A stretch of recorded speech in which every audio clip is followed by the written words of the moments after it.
ചിലരെ നാമനിർദ്ദേശം ചെയ്ത് MP ആക്കിയതോടെ രാജ്യസഭയിലെ BJP അംഗസംഖ്യ 100 കടന്നിരിക്കുന്നു. 2022 ശേഷം ആദ്യമായാണ് രാജ്യസഭയിലെ BJP അംഗങ്ങളുടെ എണ്ണം 100 കടക്കുന്നത്. കേരളത്തിൽ നിന്നുള്ള C സദാനന്ദൻ മാസ്റ്റർ ഉൾപ്പെടെയുള്ള നാമനിർദ്ദേശം ചെയ്യപ്പെട്ട അംഗങ്ങൾ കൂടി രാജ്യസഭയിലെത്തി സത്യപ്രതിജ്ഞ ചെയ്തതോടെയാണ് സഭയിലെ BJP അംഗങ്ങളുടെ എണ്ണം 102 ഉയർന്നത്. ഇനി സെപ്റ്റംബർ 9 രാജ്യം ഉറ്റുനോക്കുന്ന രാഷ്ട്രപതി തെരഞ്ഞെടുപ്പ് നടക്കാൻ പോവുകയാണ്. ആ തെരഞ്ഞെടുപ്പ് നടക്കാനിരിക്കെ BJP വലിയ ആശങ്കയിലാണ്.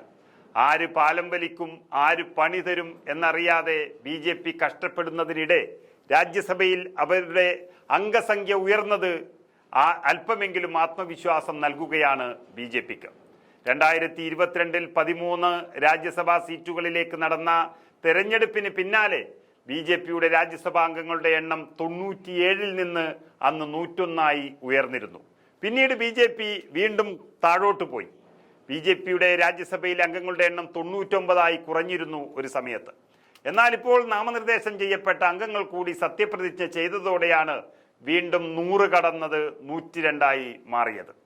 ഇതോടെ രാജ്യസഭാ അംഗങ്ങളുടെ എണ്ണം 100 കടക്കുന്ന ഇന്ത്യയിലെ രണ്ടാമത്തെ പാർട്ടിയായും BJP മാറി. കോൺഗ്രസ് അല്ലാതെ മറ്റാരും അതിനു മുന്നിൽ ഉണ്ടായിരുന്നില്ല.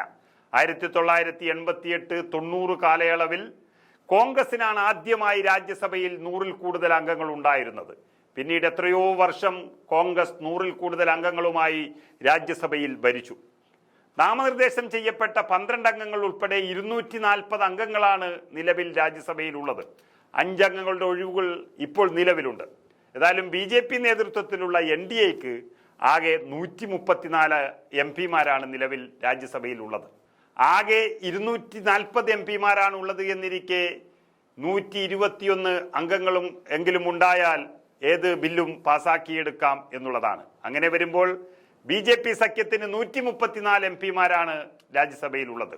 അതുകൊണ്ട് ലോകസഭ എന്ന പോലെ തന്നെ ഏതു ബില്ലും നിയമവും പാസാക്കിയെടുക്കാൻ രാജ്യസഭയിലും BJPക്കിനി എളുപ്പമായി മാറും എന്നുള്ളതാണ്. എന്നാൽ ഇനി നടക്കുന്ന നിയമസഭാ തെരഞ്ഞെടുപ്പുകൾ അത് ഒരുപക്ഷെ കോൺഗ്രസിനും അതുപോലെ ഇന്ത്യ സഖ്യത്തിനും പ്രതീക്ഷയേറുന്നതാണ്. അതിൽ ആസാം, കേരള, പശ്ചിമ ബംഗാൾ, പോണ്ടിച്ചേരി, തമിഴ്നാട് തുടങ്ങിയ സംസ്ഥാനങ്ങളാണ് ഉള്ളത്. ഏതായാലും 3 മാസത്തിനുള്ളിൽ ബീഹാറിൽ തെരഞ്ഞെടുപ്പ് നടക്കുമ്പോൾ അതിൽ ഇന്ത്യ സഖ്യം അധികാരത്തിലേറിയാൽ മാത്രം വരും വർഷങ്ങളിൽ ഇതിൽ നിന്നും മാറ്റമുണ്ടാകാൻ സാധിക്കുമെന്ന് ഉറപ്പാണ്.